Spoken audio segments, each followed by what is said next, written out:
You have zero energy today. Here's exactly what to do. And it's not what you think. What's up, everyone? I'm Miguel, and welcome back to Hi-Fi Fit. If you're new here, good timing.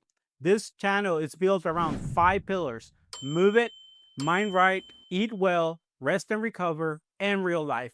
Everything I put out lives inside one of those 5 categories because real wellness isn't just about the gym, it's about building a life that actually works for you.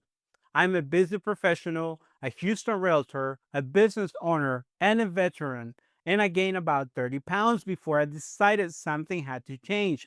Now I'm using AI as my personal trainer to guide the entire journey, and I'm documenting everything along the way.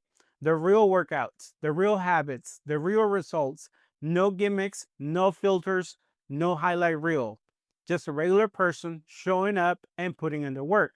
If that's what you've been looking for, hit subscribe and come along for the ride. Let's get into it. I want to start by saying something that needs to be said. The zero energy day is real. It's not a mindset problem. It's not a motivation problem. It's not you being soft or making excuses. Some days your body and your brain are genuinely tapped out. You ran on not enough sleep, too much stress, a full week of showing up, and now there's nothing left in the tank. The fitness world has a really bad habit of treating every little energy day like a character failure. Like if you just had more discipline, you wouldn't feel this way. That's not always true. And that mindset is one of the main reasons people burned out and quit. Not because they weren't disciplined enough, not because they didn't know what to do on the hard days other than force through or give up completely. There's a third option, and that's what this whole video is about. On a normal day, you hit the workout, you eat the meals, you manage the stress, you get the sleep. That's the full version. On a zero energy day, the goal is not the full version. The goal is the minimum viable version, the smallest possible amount of showing up that keeps the momentum alive without destroying what's left of your energy. For me, that's usually 3 things: move for 10 minutes, a walk, some stretching, anything. Eat one solid protein based meal, get to bed 30 minutes earlier than usual. That's the whole target on a zero energy day. Not a workout, not a meal prep session, just those 3 things. And the reason this matters is that the minimum viable day keeps you in the habit without demanding something that you don't have. It keeps your identity of being someone who shows up alive, even on the hardest days. My free 80/20 starter guide has this framework reading out as one pager.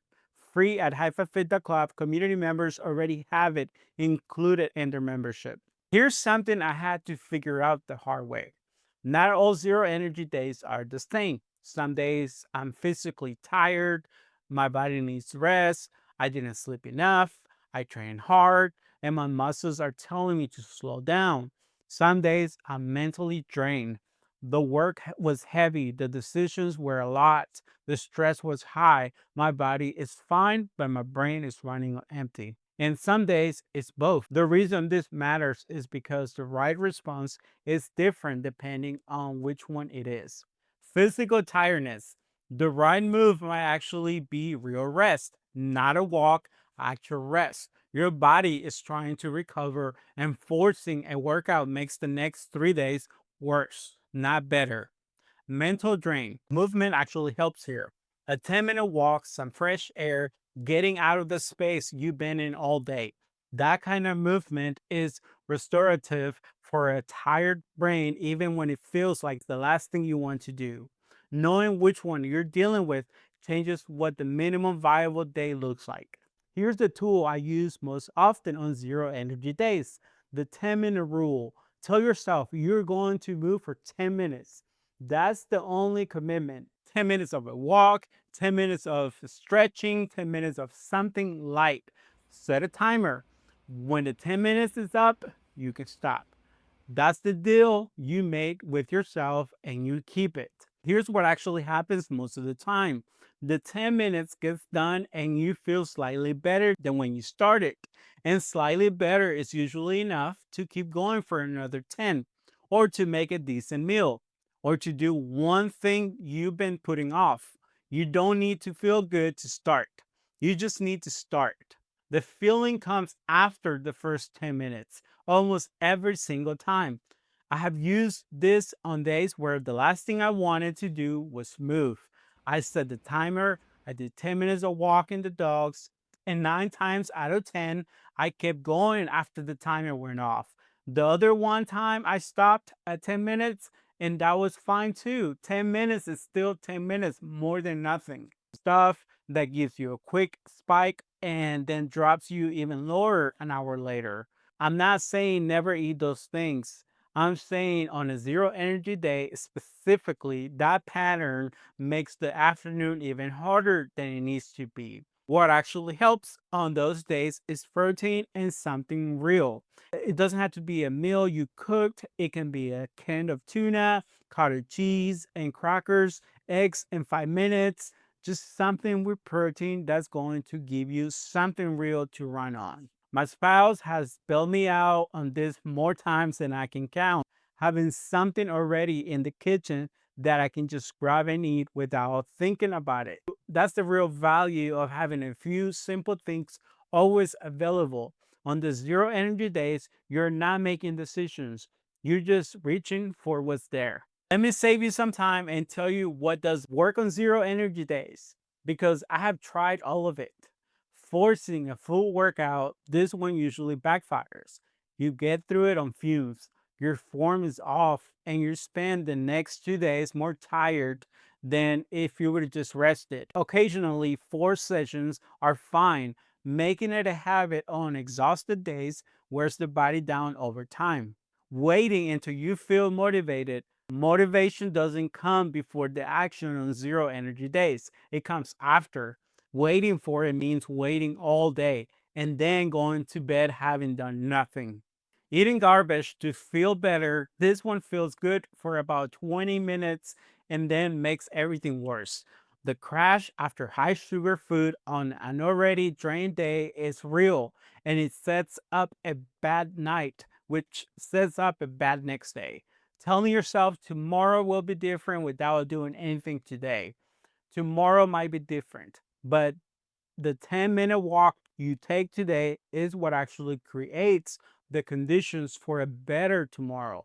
The High Five Fit community has a weekly check-in thread where we talk through exactly this kind of days. Real people, real conversations, no judgment at highfivefit.club. Community members get full access free. Here's what I want you to do before the next zero energy day hits, because it will hit. Build your minimum viable day plan right now. Write down 3 things: the movement that takes 10 minutes or less, the meal that takes 5 minutes or less, the one thing that signals to your body the day is winding down.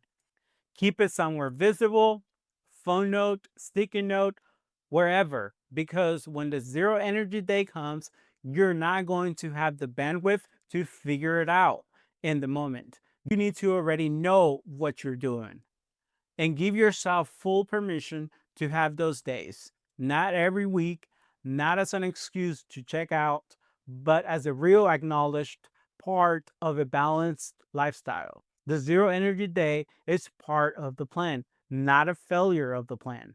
Here's what I want you to do tonight: write down your minimum viable day, 3 things: movement, food, wind down, keep it somewhere you'll see it. And the next time the zero energy day comes, and it will, you already know what you're doing. No decisions needed, just the 3 things. Tell one person about this tonight: your spouse, a friend, someone who needs to hear it too. Hit subscribe and watch the next video, because everything I'm building here at High Five Fit is for exactly the kind of person who needed to hear this today. Busy people, real people, people who are trying to build something that doesn't fall apart every time life gets hard. If this hit close to home, you're not lazy. You are a human. and the 10-minute walk is waiting for you. Save this, send it to someone who's been running on empty, and come be part of the journey. I'll see you in the next one.